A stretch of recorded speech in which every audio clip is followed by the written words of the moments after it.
उत्तर प्रदेश अनुसूचित जाति और अनुसूचित जनजाति आयोग के सदस्य राम सिंह वाल्मीकि का हुआ ललितपुर में आगमन। हम आपको बता दें, वाल्मीकि समाज के लोगों ने जोरदार स्वागत किया।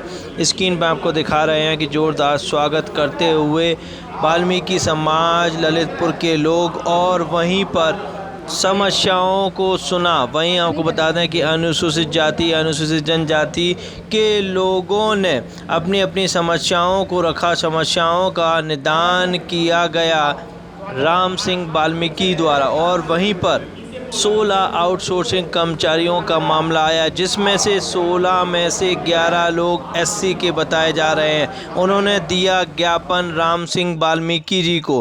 वाल्मीकि जी ने दिया आश्वासन, लखनऊ में उत्तर प्रदेश के मुख्यमंत्री योगी आदित्यनाथ जी से इस मामले पर बात करने की बात कही। उत्तर प्रदेश के अनुसूचित जाति अनुसूचित जनजाति आयोग के सदस्य राम सिंह वाल्मीकि जी ने क्या कहा, आइए सुनते हैं। ललितपुर में क्या प्रोग्राम रहा है आपका ललितपुर आगमन पर? देखिए, कल मेरा बैठक नगर निगम झांसी में थी, मेडिकल कॉलेज में थी झांसी में, आज उसी के तहत ललितपुर में है।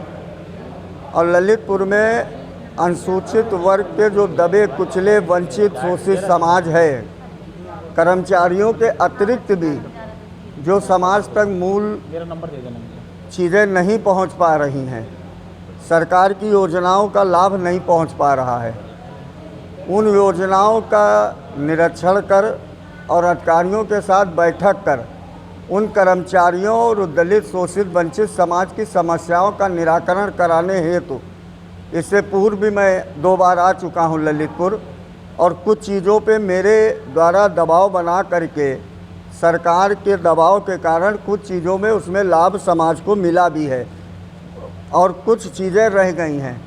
मेरा प्रयास फिर होगा कि मैं इस बार आया हूं तो कुछ समस्याओं का निराकरण मौके पे कर दूं, और जिन समस्याओं का समाधान मौके पे नहीं हो सकता है, उन समस्याओं को मैं यहां से ले जा करके जिस विभागीय मिनिस्टर से हमारी समस्या होगी उस मंत्री से अपने बैठ करके, या माननीय हमारे लोकप्रिय मुख्यमंत्री आदरणीय योगी आदित्यनाथ जी से समय लेकर उनसे बैठ करके इन दलित समाज, वंचित समाज, शोषित समाज के लोगों की समस्याओं को निपटाने का काम करेंगे, ताकि जो मेरे माननीय प्रधानमंत्री जी का सपना है, सबका साथ सबका विकास और सबका विश्वास, उस सपने को पूर्ण करने के लिए हम ही नहीं बल्कि मेरी पूरी सरकार, चाहे उत्तर प्रदेश की हो और चाहे पूरे देश की हो, निरंतर प्रयास में लगी है। और जो विकास 75 साल देश की आज़ादी से लेकर के आज तक जिन चीज़ों से भारत पीछे था, उन चीज़ों में 8 साल की हमारी केंद्र की सरकार और 6ठा वर्ष हमारा शुरू हुआ है, प्रारंभ हुआ है उत्तर प्रदेश की सरकार को। बहुत चीज़ों को हम गरीबों को देने में कामयाब रहे हैं, चाहे वो प्रधानमंत्री आवास हो, चाहे जनधन योजना का हमारा सिस्टम रहा हो, सुकन्या योजना है, बेटी पढ़ाओ बेटी बचाओ योजना है।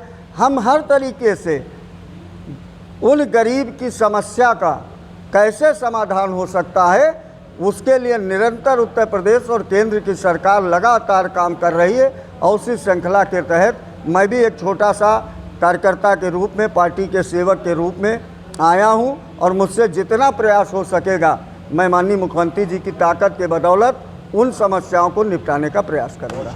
आउटसोर्सिंग कर्मचारी जो कि नगर पालिका और जिला अस्पताल में है, उनको वेतन नहीं मिली है और कुछ ही को नौकरी से ही बर्खास्त कर दिया है बिना कारण बताओ नोटिस के। इस बारे में क्या कहना चाहते हैं? देखिए, कई विषय हैं उत्तर प्रदेश में, और क्या कारण है कि कुछ इधर फंड 25% या 30% काटा गया है, पूरा फंड विभागों को नहीं मिल पा रहा। विभागों की अपनी समस्या है कि हम अगर कर्मचारी नहीं कम करेंगे तो सैलरी कहाँ से बांटेंगे, ये समस्या भी आ रही है। और मेरा एक प्रयास और भी है माननीय मुख्यमंत्री जी से, मैं उस पर पत्र भी भेज चुका हूँ, और इधर मिलने के लिए भी मैंने समय मांगा है, और फ़ोन भी वहाँ से एक दिन आया था।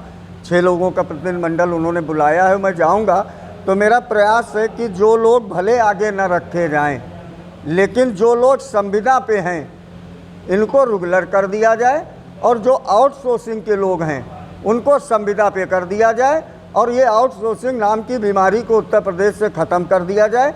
क्योंकि इसमें होता क्या है कि 100 कर्मचारी का ठेका हुआ, मौके पे 50-60 जाते हैं। बाकी सब पता है आप मीडिया के लोगों को कि ठेकेदार क्या करते हैं और शासी अधिकारी और नगर निगम के लोग मिलकर के किस तरीके से क्या करते हैं। वो खेल माननीय मुख्यमंत्री जी तक मैं पहुंचाने का प्रयास करूंगा कि इससे एक तो भ्रष्टाचार पे भी अंकुश लगेगा और दलित समाज को आगे जो है बढ़ोतरी हो जाएगी, उसकी आय की बढ़ोतरी होगी तो अपने बच्चों को अच्छे ढंग से पढ़ा लिखा सकेगा और अच्छा भोजन ग्रहण करेगा, तभी तो भारत स्वस्थ भारत और स्वच्छ भारत बनने का सपना पूरा हो पाएगा। ललितपुर के वाल्मीकि समाज का आपका क्या संदेश है, क्या कहना चाहेंगे? देखिए, मेरे समाज के लोगों से जो समस्याएं उनकी मेरे तक आई हैं और पिछली 2 बार भी जब मैं आया था तमाम समस्याएं उन्होंने मुझे बताई थी। उसमें से कुछ समस्याओं का निराकरण मैंने कराने का प्रयास किया और कुछ समस्याएं फिर आ गई हैं।